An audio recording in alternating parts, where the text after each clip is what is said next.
బులెటిన్లో break news చూస్తున్నాం. చిన్న సినిమా నిర్మాతల ఓటు హక్కుపై కౌన్సిల్ ఆంక్షలు దారుణమన్నారు నటుడు దర్శకుడు షరాజ్ మెహదీ. ఇండస్ట్రీ పెద్దలు బొమ్మలుగా మారిపోయారని ఆరోపించారు. ఫిలిం ఛాంబర్ అహంకారంతో నిండిపోయిందని విమర్శించారు. స్టార్ హీరోలు దిగివచ్చి తమ సమస్యలపై స్పందించాలని కోరారు. ఇండస్ట్రీ సమస్యలపై పోరాటం ఆపేది లేదని షరాజ్ మెహదీ హెచ్చరించారు. తన సినిమా ఓ అందాల రాక్షసి రిలీజ్ వేళ నటుడు దర్శకుడు షరాజ్ మెహదీ సంచలన వ్యాఖ్యలు చేశారు. మళ్ళీ రిలీజ్ చేయబోతున్నాను.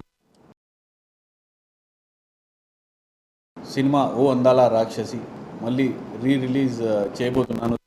అయితే ఈ సినిమా రిలీజ్ గురించి కానీ అంతా అందరూ కాంట్రవర్సీ అనుకుంటున్నారు. కానీ ఇది కాంట్రవర్సీ కాదండి. ఇది ఒక సినిమా డైరెక్టర్గా నా బాధ, అందరిది బాధ. ఇది సినిమా టెక్నీషియన్స్ కానీ, ఆర్టిస్టులు కానీ, ప్రొడ్యూసర్ కానీ ప్రతి ఒక్కరిది బాధ.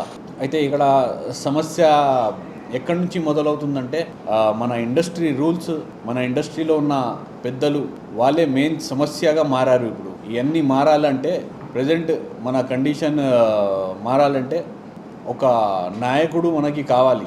10 మంది కాదు కానీ ఒక్కరు కూడా వచ్చినా చిన్న బడ్జెట్ సినిమాలకి చూడడానికి అంటే ప్రాబ్లం ఏంటి, ఒక మంచి కంటెంట్, మంచిగా అందంగా ఉన్న సినిమా